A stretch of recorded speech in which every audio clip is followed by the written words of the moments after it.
Hello, I'm going to make a video right now about relocation. That's the topic.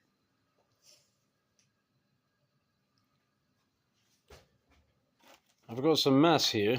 Might relocate some of that. Well, no matter.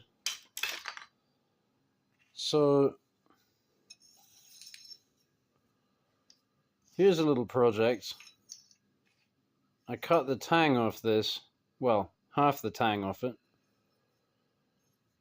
because it was going down like that, and I want a sway back handle. 10690 steel. Probably wouldn't be a good idea to try and heat it up and reforge it or something, so that's what I got to work with there. And then there was the remainder of the tang, which is now in here and has undergone something of a transformation. So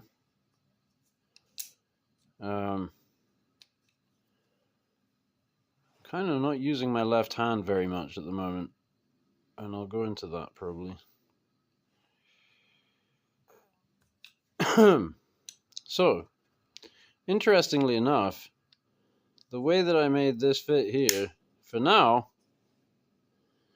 is actually such that, as you could hear, it clicked shut.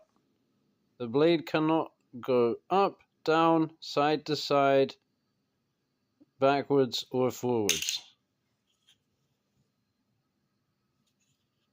And the blade is still somewhat rudimentarily ground, but it is most certainly sharp. And so inadvertently, because this wasn't my plan to make a kind of a portable thing, but the idea has occurred to me to try and make something like this, like the Swedish barrel knife or whatever. It's not a folder, it's a kind of a knife that breaks down and reassembles. So that's how that is for now. And indeed, if I make some pins, oh look, if I put it in that way, because if I put it in the other way, the blade was just showing in the pinhole. But this way around, of course, because of the shape of the blade, it doesn't show at all. So yeah, if I make some pins, for example, out of this, I'm not sure whether it's lilac or, I think it's maple actually, that one. But, right, see, I put it in like that before. And then there was just that little bit of blade poking through. Right, so if I make pins, and I can put the pins in, and then I can, portable knife thing. Stupid and goofy. You would never want one because it would take too long to deploy. But it's a kind of a functional thing. And, of course, the handle shape needs to change, which will be easy. And then I'm left with these remnants here. So I'm thinking to use this to kind of make a bolster. And then from here we'll transition this somehow, maybe wrapping and what have you. But yeah, that's kind of too good to miss, I think, because especially considering the disadvantageous placement of this hole here, it's not very strong, this tang with this hole here. But if we get it set up with some good epoxy within the clamshelled micarta, that will be very strong. Then the problem is going to be the rest of the thing.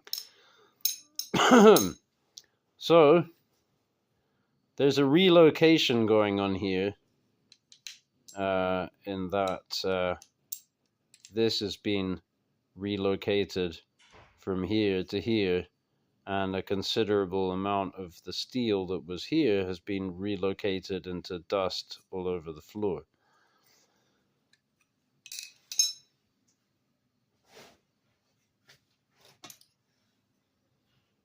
here's a straight razor that I turned into a knife blade.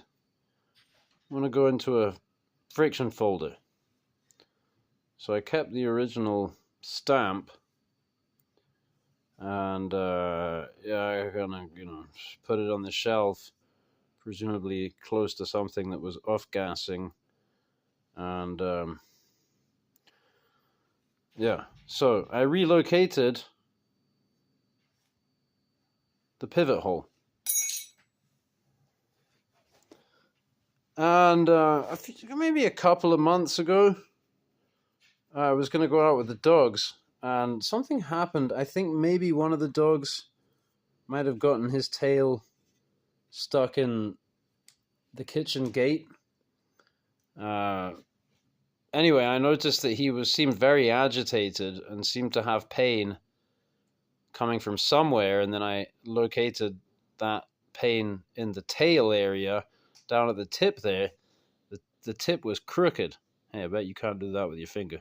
Not many people can. Yeah. Try it. So, yeah, the tip was crooked, and I thought, oh, well, maybe he's dislocated his tail, and I grabbed it and just, gave it a kind of a whatever I thought would work if that were the issue. And then, lo and behold, his tail was straight, and 5 minutes later, he was happy, and he was really wailing, so he was definitely in pain.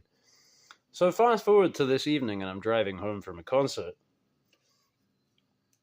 and I was really hungry, and I saw a gas station that was advertising donuts, honeydew donuts. I thought, man, right now I'm health conscious, try not to eat junk food, anything with soy, deep fried in seed oil, whatever.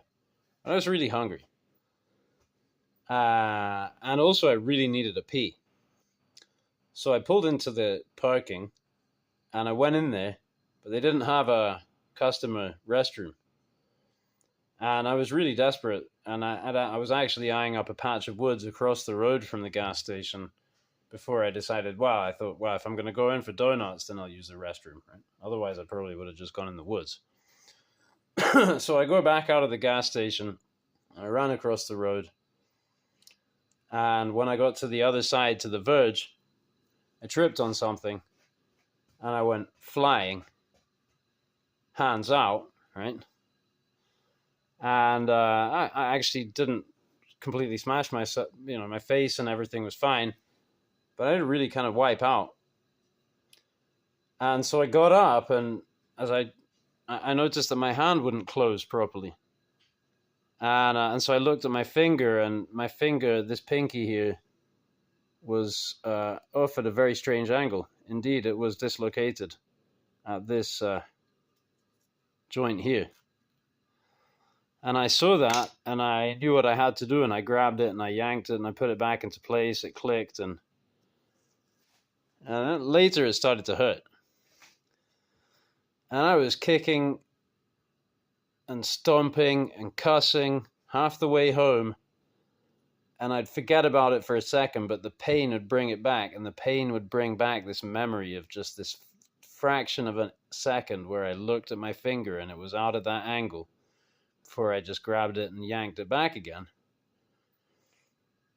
And I needed to get accustomed to this weird trauma, and so it kept popping back into my head and making me cringe, right? Like the time I accidentally exposed myself to my sister and her friend.